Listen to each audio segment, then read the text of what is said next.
Team Unity has talent, and we have talent to spare.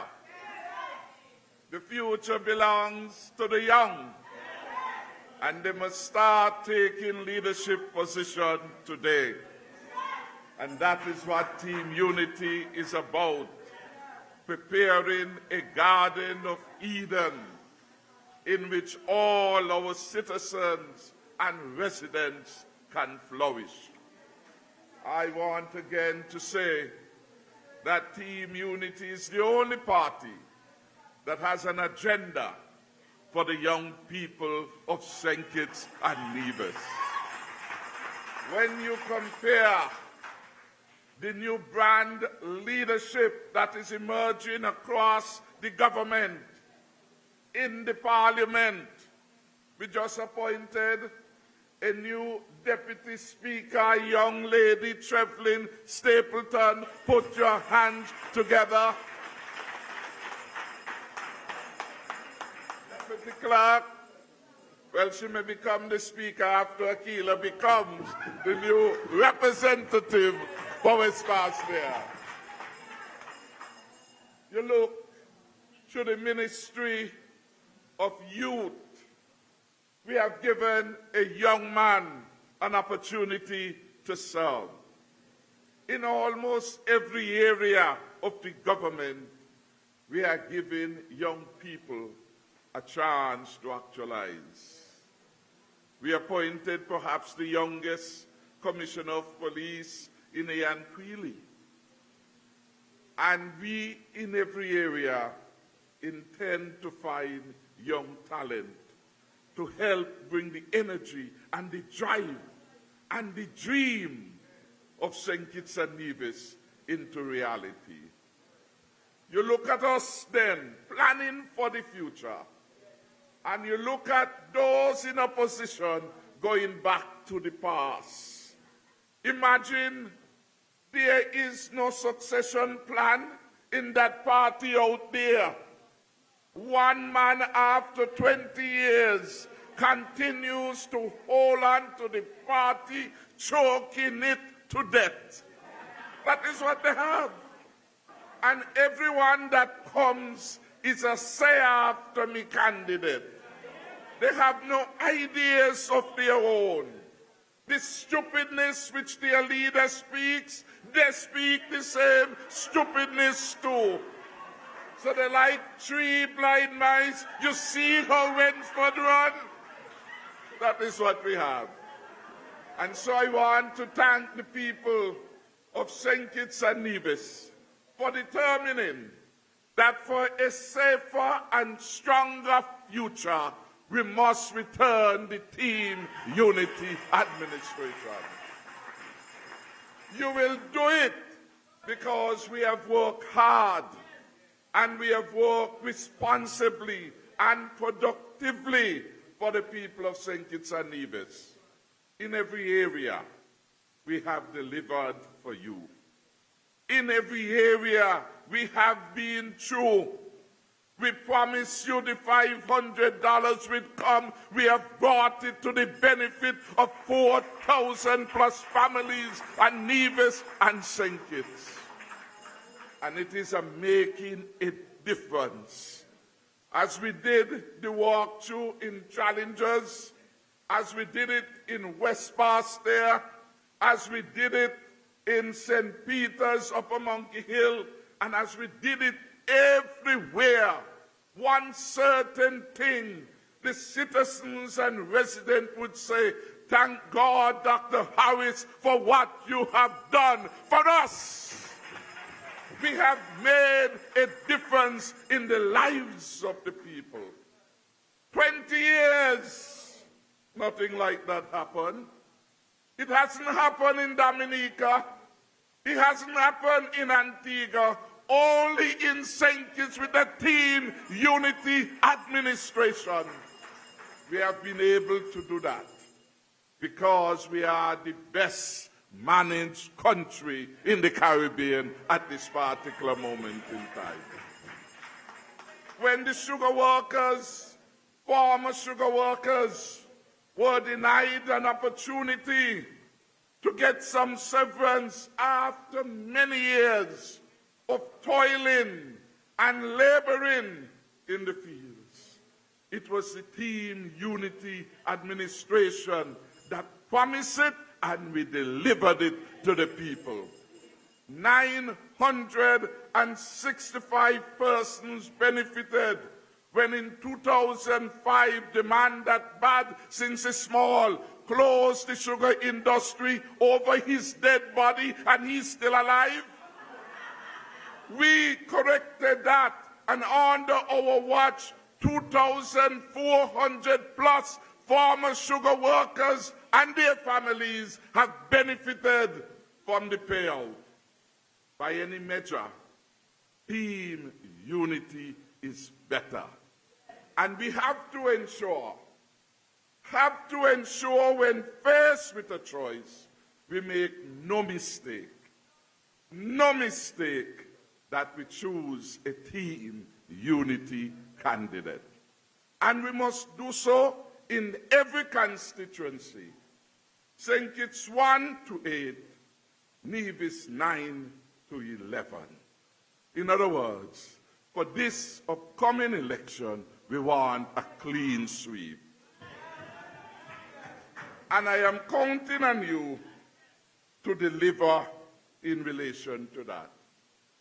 What we have been able to achieve, so many good things in housing, thousands of persons who in years gone by would have been lucky to get a piece of tarpaulin after a hurricane. Some of them now have brand new houses thanks to the compassion of a Team Unity government. You compare St. Kitts to America. In Puerto Rico right now, people still living without lights on the tarpaulin. But here in St. Kitts and Nevis, your government has assisted thousands of ordinary people, improved their lives, improved their homes. You therefore are being urged to return this government so we can continue the program which we have started and which have benefited so many. And yet, the success of that program has pointed to the weaknesses in the housing stock that the Labour Party left behind after 20 years. And them fellas ain't got no shame. No shame at all.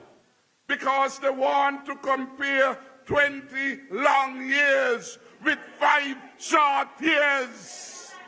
But we are ready to compare because 5 years of delivery by Team Unity is better than 20 years under Labour.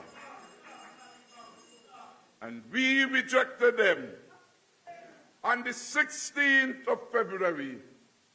And having rejected that, we're not going back to the same old something. It's the same old Douglas. It's the same old leadership. It's the same lazy Marcella. It's the same Steve Rensford. Nothing has changed.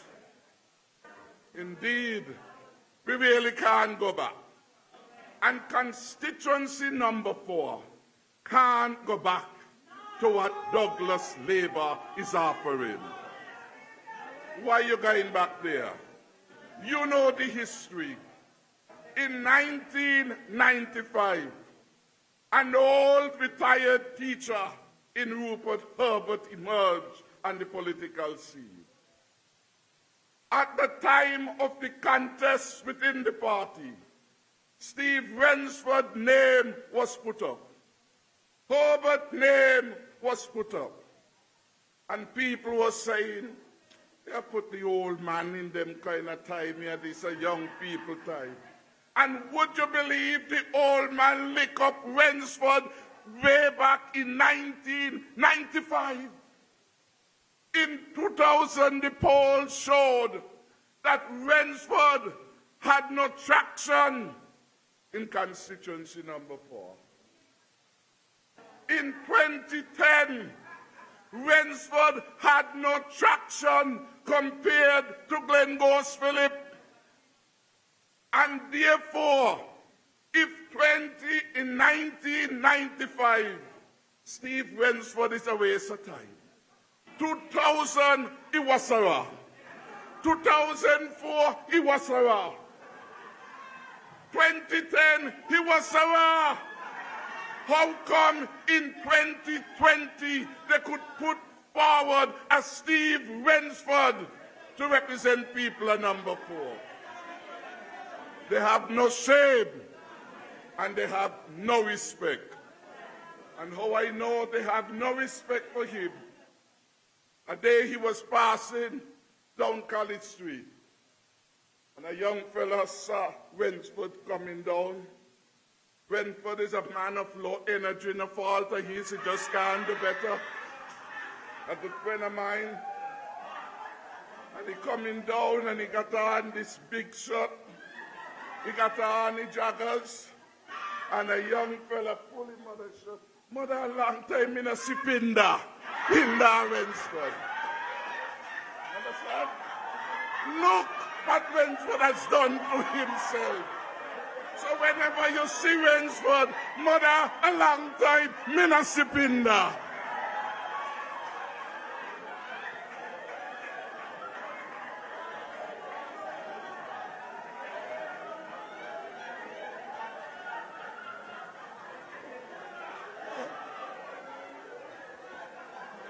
Long time, me no see Pinda.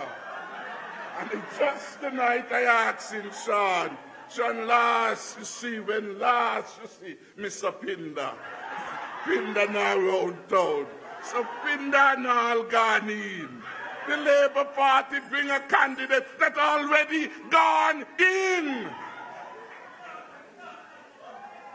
I say to you, that for the safer and stronger future which we promise this country, in number 4, you must vote Lindsey Grant for sure.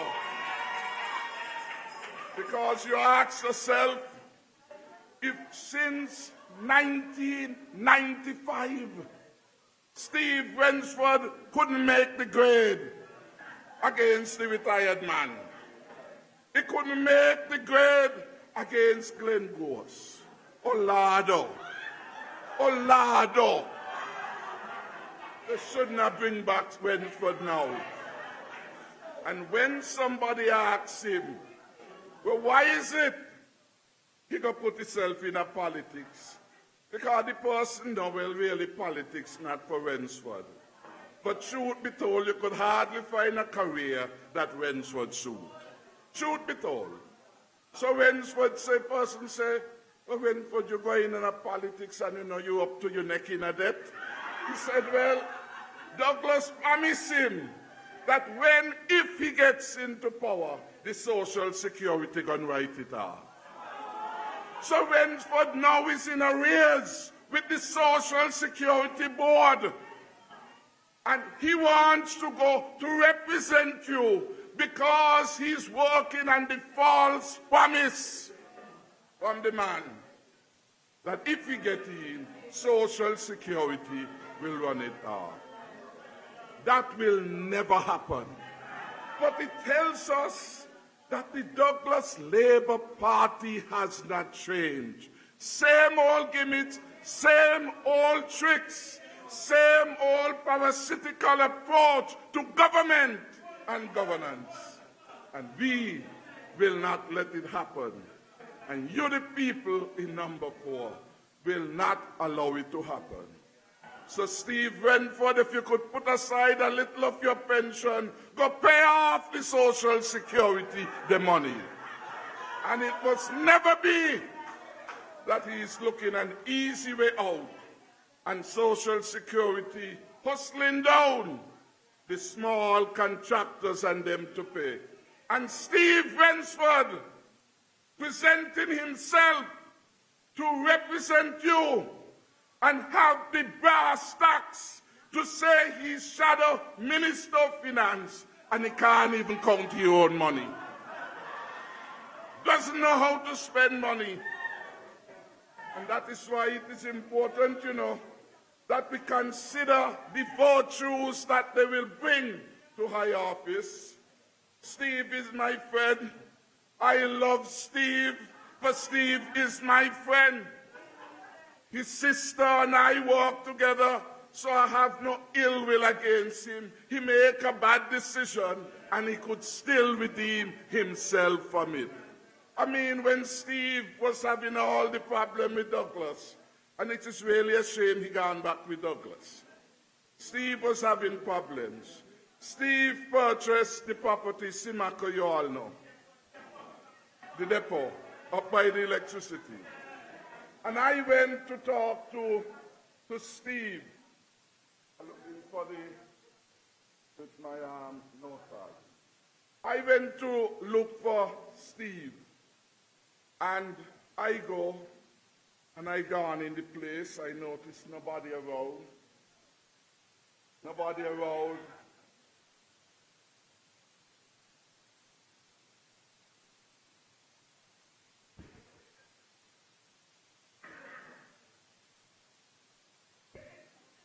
Yeah.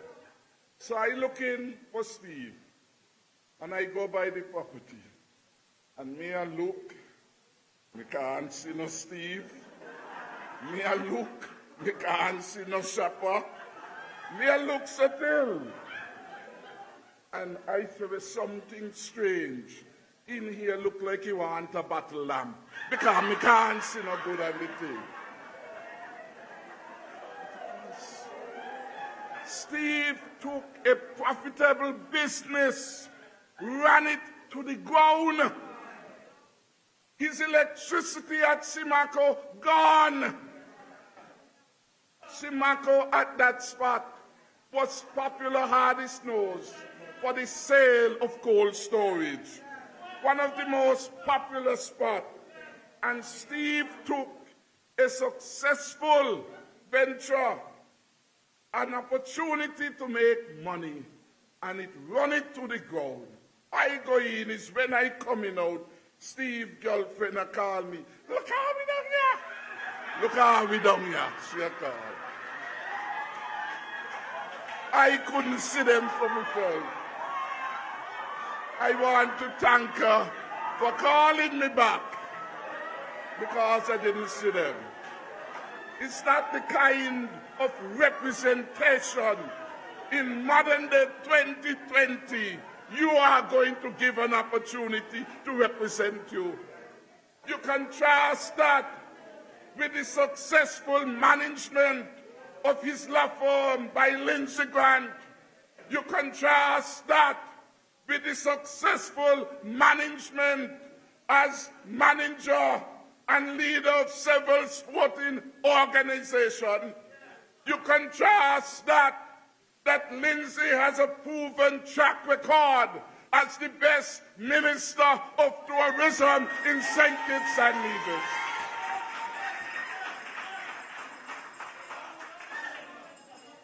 How then you are going to say you are look back to a man who wasn't worthy since 1995? He's still unworthy now. And no matter how they try to dress up Steve, Steve will twist up his tie because that's just Steve.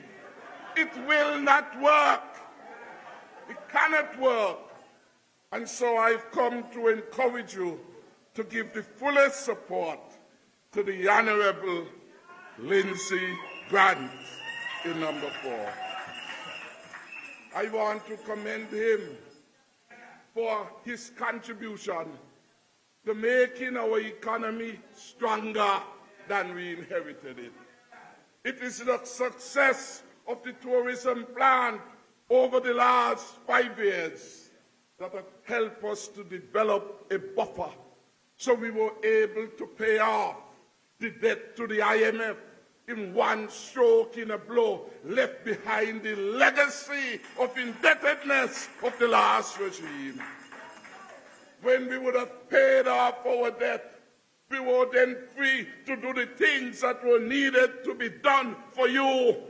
Nobody could have come from Washington, D.C. and direct us not to pay the $500 a month which we are paying to you, your family, your friends. Nobody could stop us because we know owe them a copper. But they can't tell us not to pay out that money. And we are not going to any bank to borrow. We are paying it from the successful management of St. Kitts and Nevis. Having paid off the IMF debt, you are able to invest the most significant sums in repairing people's homes. It allows Alice from Central Bastille to come to the office of a prime minister with a list of this and that. I want you to help this. Give Alice a round of applause.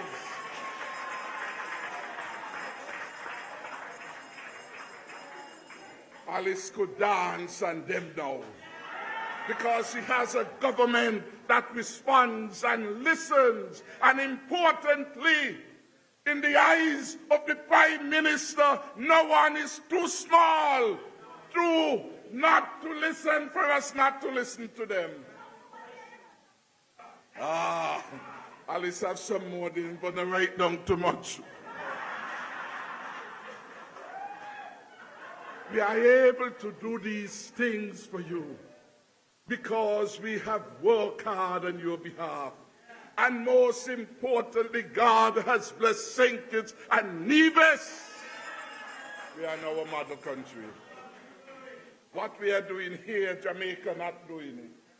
Antigua not doing it. In fact, the other day, the Prime Minister of Antigua said, well, the competition will be between Antigua and St. Kitts for cruise tourism. But we are ahead of the game. We're doing everything right in St. Kitts and Nevis. So you have a government about which you can be proud and feel comfortable.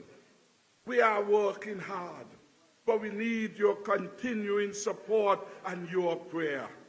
I want to thank those pastors from throughout the island that came unannounced to government headquarters today to pray God's blessings upon our country and upon our government. Nearly 12 of them came. And they said, Prime Minister, one of them said, my wish is that you will continue to show you have a heart like God. A heart for service, a heart to do well on behalf of the people of St. Kitts and Nevis. And they reminded of a scripture, you are doing a good job and you will not come down. You will not come down. All who need help, we are trying to help. Sometimes we have to be creative. Sometimes we have to spread the love. Sometimes you want a full range of concessions. We have to say, well, what if somebody come after? Give you some, give the next person some. Some people like to get all for themselves, but not so life go. We are a family, and we have to show kindness and respect and help each other. So I want to thank you. I want to commend Minister Hamilton for his help in our housing program. We have built some big houses, spacious bedrooms, because we are concerned about the dignity of our people, that they have their privacy and their self-respect. And we are doing all of these things because we have a heart just like Papa Jesus. That is what happened. A heart of compassion. When we introduced the $500, an elderly lady called me. Give me medication. This is your name, Timothy. That's what she had told me. And look at the paper, say, doctor, must you write up my name wrongly because I went to the doctor. The thing got the right name. But she's saying that she's grateful to you, Prime Minister, because now as a result of this $500, I can get my medication each month on my own. She don't even have to wait on children. But the children nowadays, as far as they're concerned, they're on their own page. You have to look for yourself. Thank God you have a compassionate government that is there to help you. And that is what we have been doing. And we shall continue to do that. I want to say to you that the things that we have done in the past must give you confidence that your government in the future can do even better. It took us time to clean up the mess left behind. It took us time to recognize that the Labour Party owed the government of Venezuela for the fuel that they use at Skelec, and they left behind a debt of nearly $200 million. Nearly $200 million. That was a vagabond government. Taking, and not paying. Those kind of people in the old time days, you put up a sign. No credit, bad debt, kill it. That is what happened. Damaged the reputation. And we came in as a government. And we said, listen, we will sit with you. Our records show that we received the fuel. It is not in our nature to credit and not to pay. And we set about an arrangement to pay the government of Venezuela for the near $200 million the vagabond government left behind. We do that for you. We do that because we love our country dearly. And there's no other place we would rather be than St. Kitts and Nevis. Some of them got Dominican passport. They can go there at any time.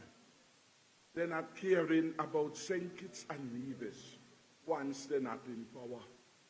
Every day they try to find a bad news to put out.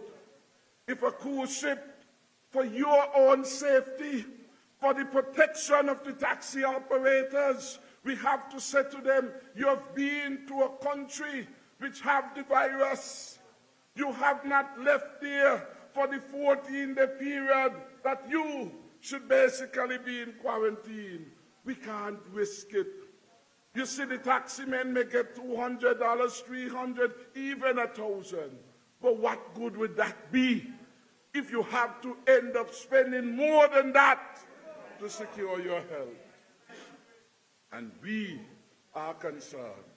And that is why a couple of them, we say, no, after speaking with the doctors, we spoke with Dr. Wilkerson, we spoke with Dr. C. Haley, we spoke with Dr. Jeffers, we brought all the best doctors in the country to a meeting of the cabinet with our chief medical officers, and they told us, our advice to you is to say no, do not chance it. Do not put that stress on the health system. And instead they commend the government. Them are rejoice. Lord, the ship canceled. But the people are living healthy. They look to the 4 ships coming in. They hadn't gone to any area from which the passengers needed to be quarantined. Then I say not no, because they are building their political career and bad things happening in the country. You know, last year, how some of them said them a pray for hurricane, but God no answer them kind of prayer. God no answer them kind of prayer. And you can't imagine how people who want to lead a country take pride in seeing the worst thing happening to it. They want to see the country at war. because they want to make that their table talk. They want to go on Freedom Radio. They want to get it on their WhatsApp and to send it all over to scandalize the country. And now the country is in peace. He burned them. They vex with us. And so they are doing everything to disrupt the peace. Tell them the peace is real. The peace is a blessing of God. And the nation is praying every day that St. Kitts remain a model of good governance, of peace and prosperity. And no matter what they say, the peace will continue.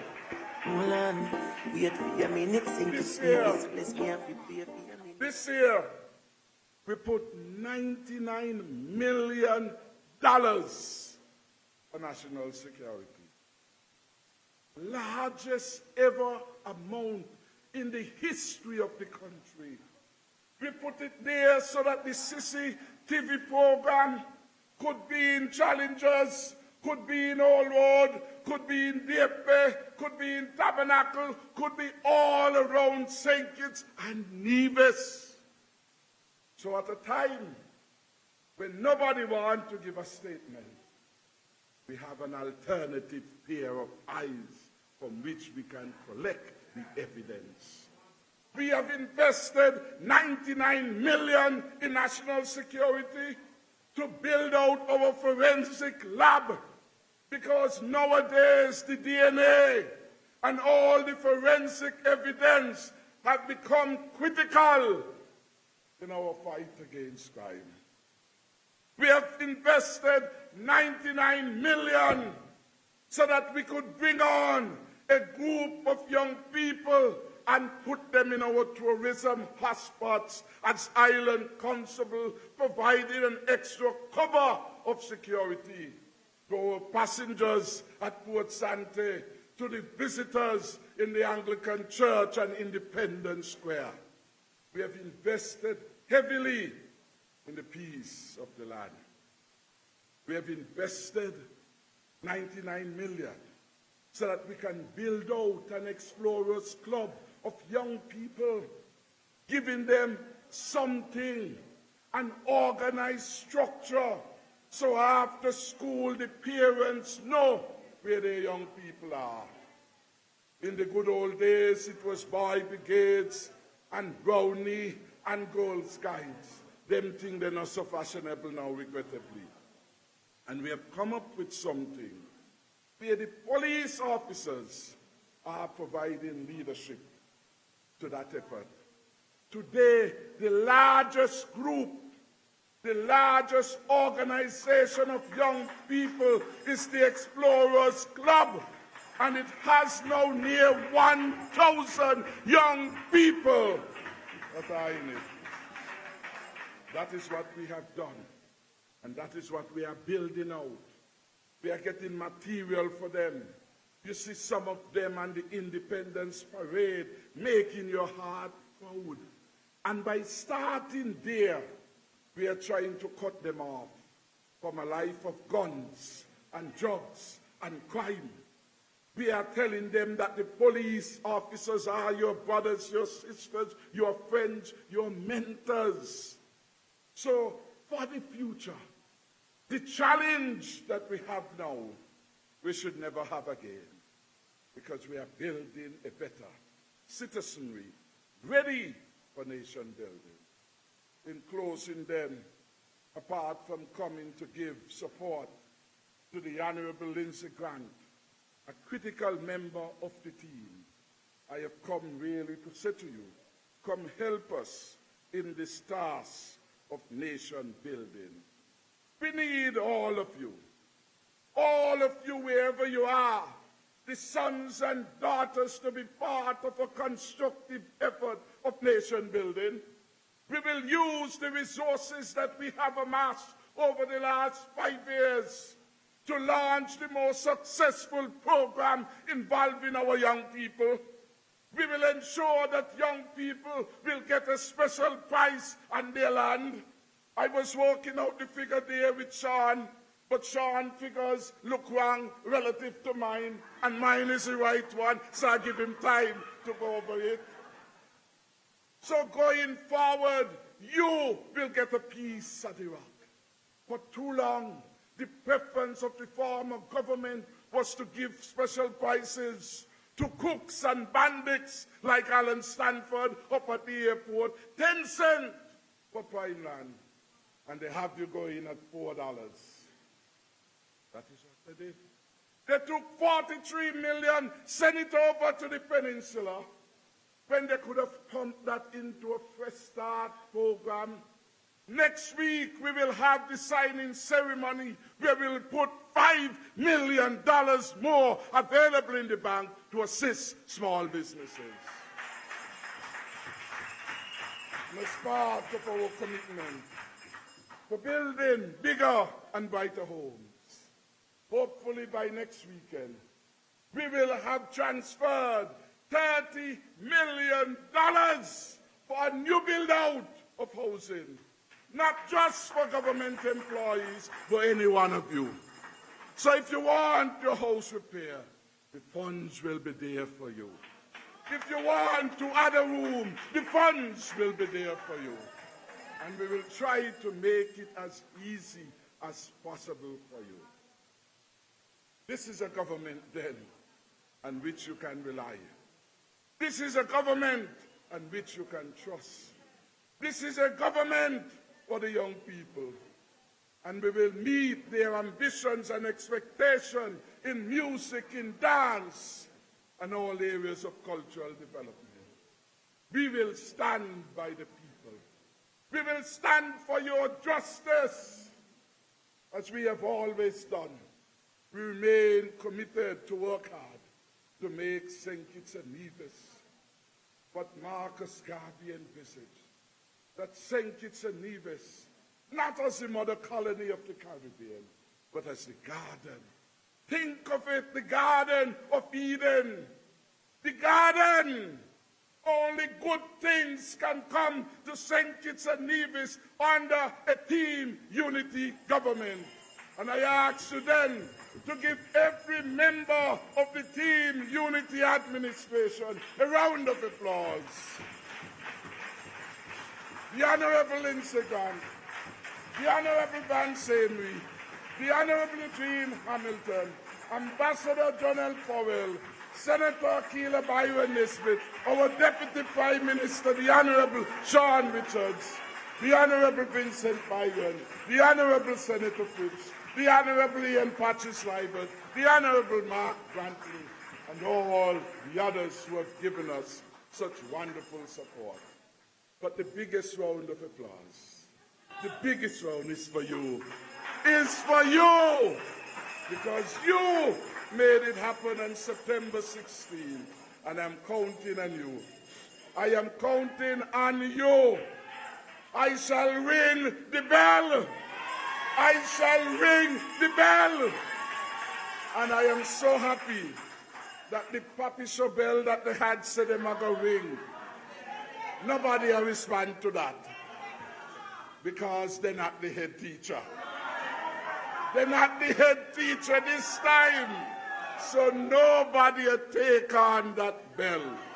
In good time. In good time. And I will tell them this much. Before the 12th of August 2020, we shall be in general elections in St. Kitts and Nevis. God bless you, and thanks again for your support.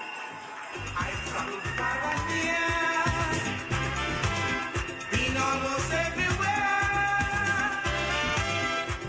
No place that has been good touch the cradle of the Caribbean. Give another round of applause for our Prime Minister, the Honorable Dr. Timothy Harris. Harris again.